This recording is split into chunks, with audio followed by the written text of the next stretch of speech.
Bienvenue sur la route avec Jésus.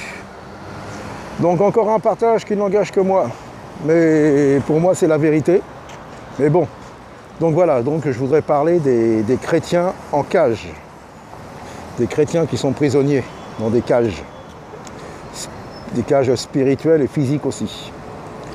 Donc voilà, comme il y a des oiseaux qui sont en cage ou des animaux, vous savez, que les gens récupèrent, là, des animaux blessés qu'ils récupèrent, ils les mettent dans des cages, ils s'occupent d'eux, et après ils les relâchent. Donc certains arrivent à repartir et d'autres non. D'autres ne peuvent pas sortir comme il y a des oiseaux. Des oiseaux, bon ben, si on les met dehors, en dehors de leur cage, ils sont perdus, ils ne pourront pas se nourrir. Et ben avec les chrétiens en cage, c'est la même chose. Si la porte s'ouvre, au lieu de s'envoler comme l'aigle, comme dit la parole, ben non, mais comment je vais faire? Mais j'aurais pu mon pasteur le dimanche, j'aurais pu ma chorale, mais comment je vais faire? Parce qu'on les a nourris comme ça, quoi. Pour eux, c'est la norme. Pour eux, c'est la norme, ça. C'est pas ça, la norme. Comment je vais faire pour être nourri? Parce qu'ils sont habitués que c'est un homme qui les nourrisse tout le temps. Chaque dimanche ou dans la semaine.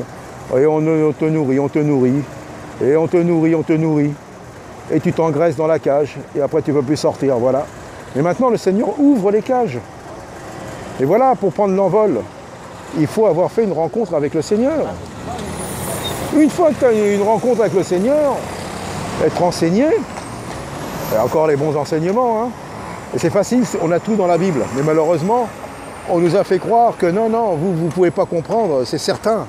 Certains qui sont... Alors, il y en a qui sont peut-être plus loin pour enseigner, et pour enseigner, pour apporter Jésus-Christ, avoir un enseignement béton, un roc, et après, avec ça, partez.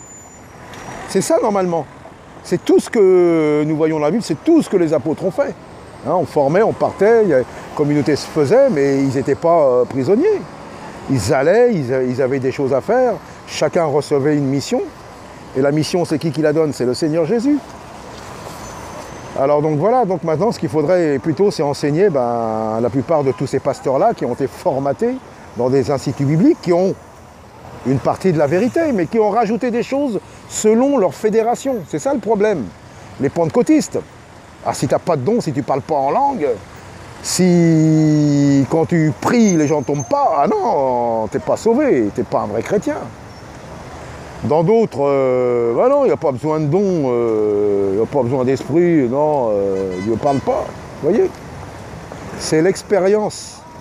Dieu agit avec certains d'une manière et avec d'autres d'une autre manière. C'est ça l'évangile. Pierre n'était pas comme Paul. Et ainsi de suite. Donc voilà l'évangile. Donc les cages s'ouvrent, les portes sont ouvertes, parce que je pense qu'il y a beaucoup qui ont entendu les messages de liberté. Pas la liberté pour faire n'importe quoi. La liberté pour vivre l'évangile de Christ et pour le propager. Parce que c'est maintenant qu'il faut crier haut et fort. C'est maintenant qu'il faut le propager. Il ne faut plus rester dans les cages. Si vous restez dans les cages, vous allez faire quoi? Les musulmans, ils sont dans vos cages. Les satanistes, ils sont dans vos cages. Oui, parfois, oui. Ceux qui sont athées, les incrédules et tout ça. Ils ont besoin de sonner de la trompette. Nous sommes un corps, il y a des dons différents, il y a des missions différentes. Mais le but est le même, de prêcher Jésus-Christ et d'annoncer son retour proche. Donc voilà, c'est simplement ce que je voulais partager.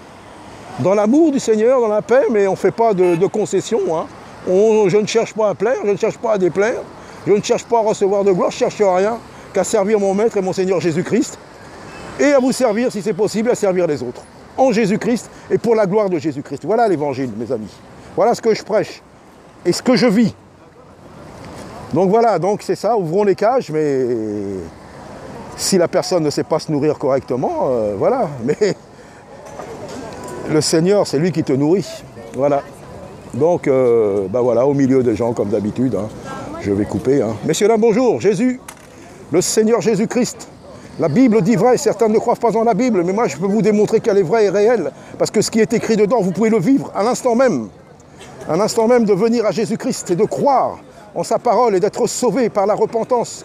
Car nous sommes tous des pécheurs, messieurs, dames. Nous avons tous besoin de la repentance devant Dieu, car nous ne plaisons pas à Dieu quand nous vivons selon le monde, selon nos péchés, selon nos propres convoitises.